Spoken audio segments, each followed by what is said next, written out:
Welcome to football bubbles. അപ്പോൾ FIFA World Cup football തുടങ്ങാൻ ഇനി കുറച്ച് ദിവസങ്ങളേ ഉള്ളൂ. നമ്മളെല്ലാവരും ആവേശത്തിലാണെന്ന് നമുക്കറിയാം, റൈറ്റ്?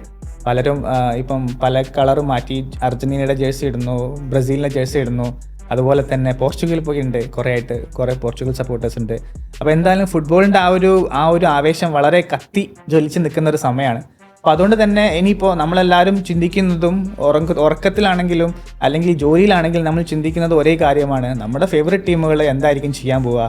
അർജൻറ്റീന ജയിക്കുമോ, അതല്ല ബ്രസീൽ ഇത്തവണ നന്നായിട്ട് പെർഫോം ചെയ്യുമോ എന്നൊക്കെയാണ് നമ്മൾ ആലോചിക്കുന്നത് ഊണിലും ഉറക്കത്തിലും, അല്ലേ?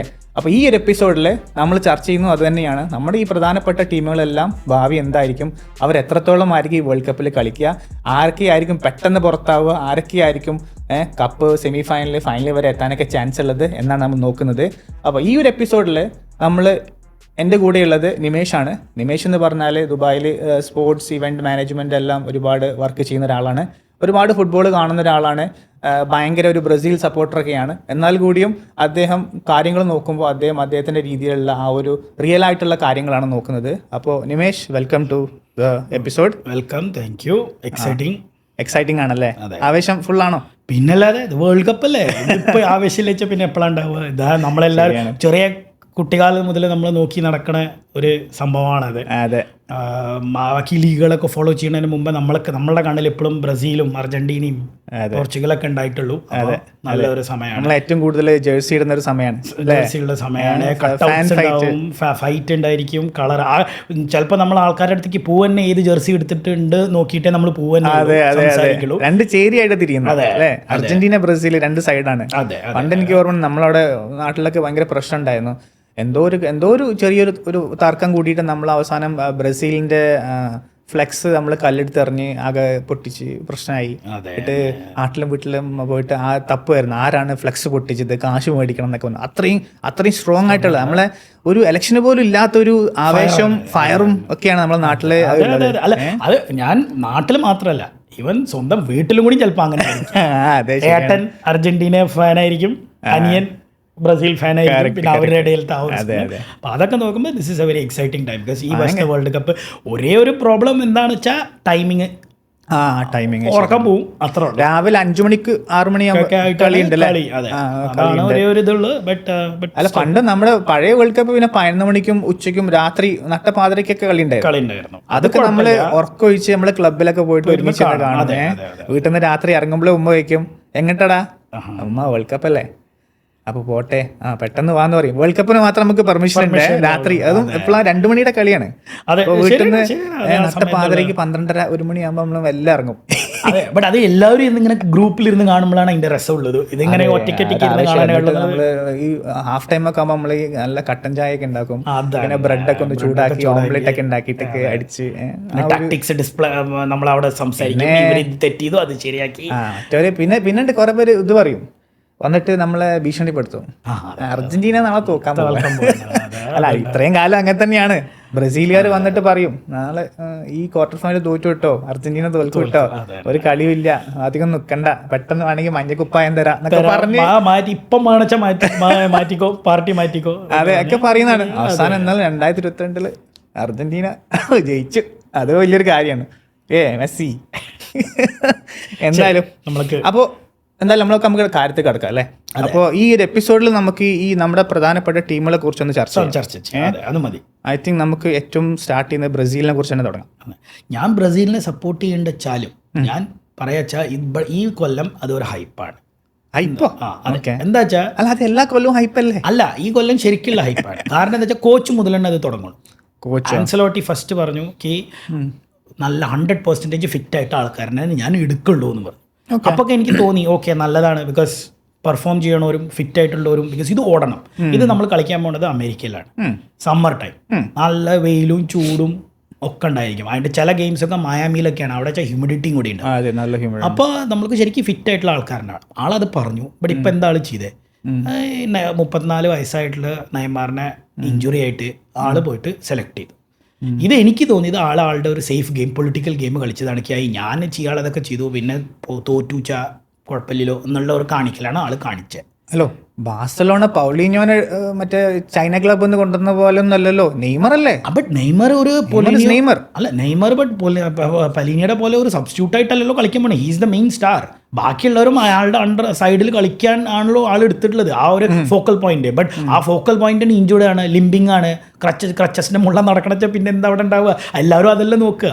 എനിക്ക് തോന്നുന്നില്ല ആഞ്ചലോട്ടി മുഴുവൻ സമയം ഒന്നും നെയ്മറെ കളിപ്പിക്കുന്നത് എനിക്ക് തോന്നുന്നില്ല. അല്ല, മുഴുവൻ കളി ഇല്ലാച്ചാലും ആ ഒരു മോട്ടിവേഷൻ വേണം. ആൾ ഒരു മെസ്സിയോ റൊണാൾഡോ ഒന്നും അല്ല, ലൈക്ക് ആ ഒരു വേർഡ്സ് കൊണ്ട് മോട്ടിവേറ്റ് ചെയ്യല്ല. വെച്ചാൽ ഓക്കെ എനിക്ക് ഇയാളിനെ വേണ്ടിയിട്ട് കളിക്കണം, സ്കില്ലുണ്ടല്ലോ. സ്കില്ലുകൊണ്ട് മാത്രം ജയിക്കാൻ പറ്റില്ലല്ലോ. ആ സ്കില്ലുണ്ടെന്ന് വെച്ചാൽ ഷാർപ്നെസ് വേണം, അത് ആൾക്കില്ല. ആൾ ഈ സാന്റോസിലാണ് കളിക്കണേ, അവിടെ കളിച്ചിട്ട് ഇപ്പം എന്ത് ചെയ്യാൻ? ആ ഒരു എക്സ്പോഷറും ഇല്ല, ഇന്റർനാഷണൽ കളിയില്ല. നീ എത്ര കളിച്ചില്ലെങ്കിൽ നിമേഷ്, ടാലന്റ് അല്ലേ? ആ ഒരു ആവേശം വന്ന പോരെ, അതുകൊണ്ടല്ലേ സ്റ്റാർ പ്ലെയർ എന്ന് പറഞ്ഞ്.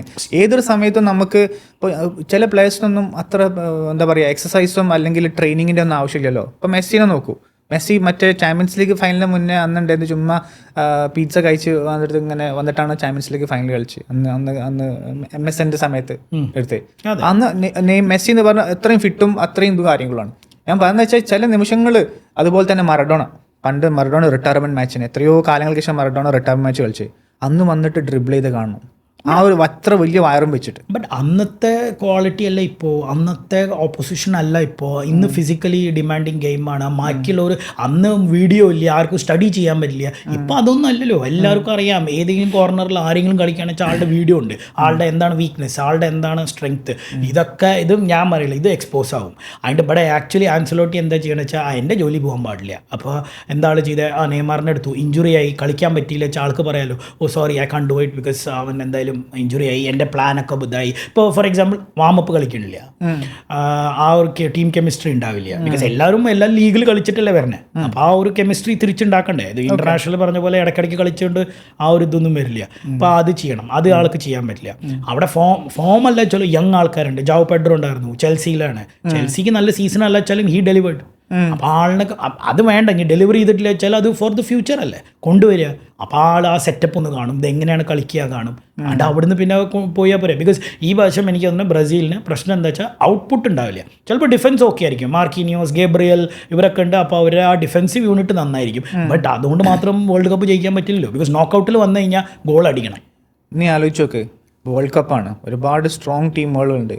അപ്പോൾ നെയ്മറിനെ പോലുള്ള ഒരു ഹൈ പ്രൊഫൈൽ ഹൈ സ്കിൽഡ് ആയിട്ടുള്ള ഒരു പ്ലെയർ, അത്രയും കരസ്മാറ്റിക് ആയിട്ടുള്ള ഒരു പ്ലെയർ അവർ ക്യാമ്പിൽ ഉണ്ടാവുക എന്ന് പറഞ്ഞാൽ അത് മറ്റുള്ള ഈ യങ് പ്ലെയേഴ്സിന് ഇപ്പോൾ മോട്ടിവേഷൻ അല്ലേ. ഫോർ എക്സാമ്പിൾ വിനി ഒരു ടാലൻറ്റഡ് പ്ലെയർ ആണ്, പക്ഷേ വിനി എന്ന് പറഞ്ഞാൽ ഈസ് നോട്ട് എ ലീഡർ അല്ലേ. അതെ, വിനിക്ക് ഒരു അച്ചടക്കമില്ല. ഇപ്പം നെയ്മറിനെ പോലെ പ്ലെയർ വന്നു കഴിഞ്ഞാൽ ഒരു പക്ഷേ നെയ്മറിനെ കണ്ടിട്ടെങ്കിലും ആ ഒരു എന്താ പറയുക ആ ഒരു ജോഷ് ഉണ്ടല്ലോ അതൊന്ന് കയറി കഴിഞ്ഞാലോ. പിന്നെ ആലോചിച്ചോക്കെ, ഇപ്പോൾ നെയ്മർ സൂപ്പർ സബ്ബായിട്ട് വന്നു, ഒരു 30 മിനിറ്റ്സ് കളിച്ചു. ആ 30 മിനിറ്റ്സിലെ 1-2 മൊമെൻറ്റ്സ് കൊണ്ട് ഈസി ആയിട്ട് ഗോൾ അടിച്ചു കഴിഞ്ഞാൽ ആ മൊത്തം കളി ജയിക്കാനുള്ളത് ബ്രസീലിന് കിട്ടും. അപ്പോൾ അങ്ങനെ ഒരു സൂപ്പർ സബ്ബായി വന്നു കഴിഞ്ഞാൽ തന്നെ ഒപ്പോണൻസിന് ഒരു പേടി ഉണ്ടാവില്ലേ. അത് നമ്മൾക്ക് എല്ലാ ഗെയിമിലും പറ്റില്ല. അത് ചിലപ്പോൾ ഈ പറഞ്ഞ പോലെ may be 1 game or 2 game. But ഇത് വേൾഡ് കപ്പ് അങ്ങനെയല്ലോ, ഗ്രൂപ്പ് സ്റ്റേജ് ഉണ്ട്, പിന്നെ നോക്കൗട്ട് ഉണ്ട്, പിന്നെ ക്വാർട്ടർ ഫൈനൽ, പിന്നെ സെമി ഫൈനൽ, ഫൈനൽ.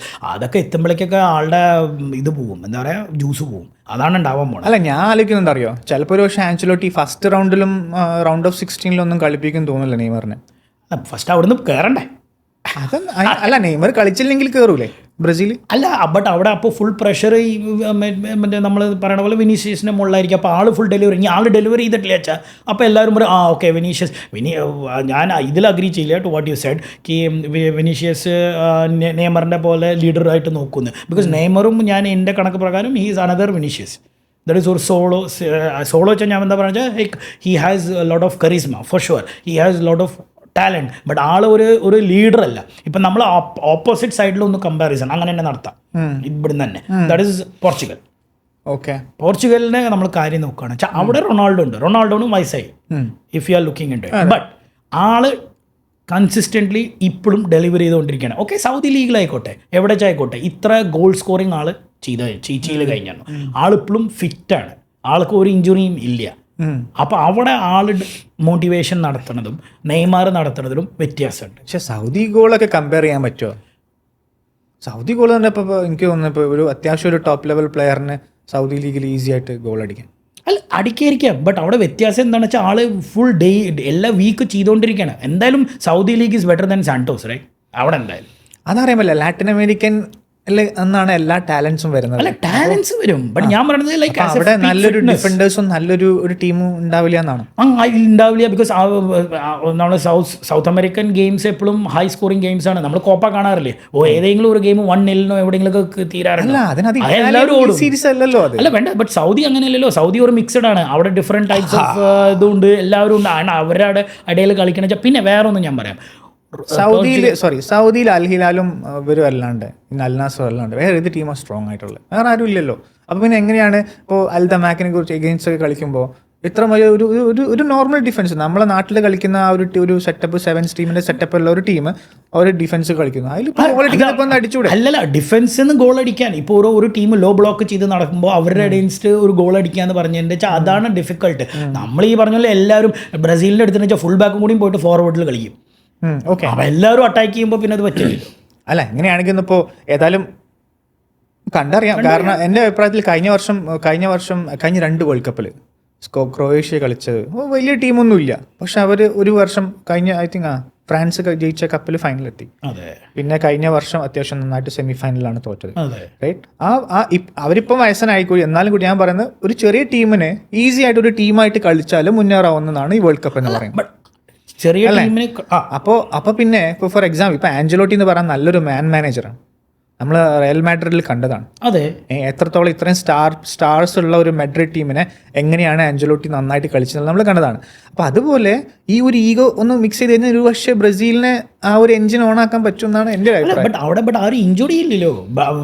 മാഡ്രിഡിൽ കളിക്കുമ്പോൾ എവറി ടൈം ഫുൾ ടീമാണ് ആൾക്ക് കിട്ടിയായിരുന്നത്. ഇവിടെ അങ്ങനെയല്ലല്ലോ. ഇപ്പം ഇതാ ഞാൻ പറഞ്ഞു, ഓക്കെ ആൾ ഈഗോ മാനേജ് ചെയ്തിട്ടുണ്ടായിരിക്കും, ബട്ട് ഇത് ഈ നെയ്മറിനെ കൊണ്ടുവന്നു ഗ്രേഡ് 2 ടീറും കൂടിയാണ്, ഇറ്റ്സ് നോട്ട് ഗ്രേഡ് 1. അപ്പോൾ ആ ഗ്രേഡ് 2 ഒന്നും ഓടി ആളുടെ ആ ഫ്ലിക്കോ എന്തെങ്കിലുമൊക്കെ ഇങ്ങോട്ട് ചെയ്യുമ്പോഴേക്കും അതൊരു ഗ്രേഡ് 3 ആവാൻ അത്ര നേരം ഒന്നും പിടിക്കില്ല. അപ്പോൾ ആ ബാലൻസും പോയി ഒക്കെ പോയി അല്ലാതെ എന്തായാലും കാത്തിരുന്ന് കാണാം. വേൾഡ് കപ്പാണ്, ഇതൊക്കെ തന്നെയാണ് ടീമിന്റെ ആവേശം എന്ന് പറഞ്ഞു.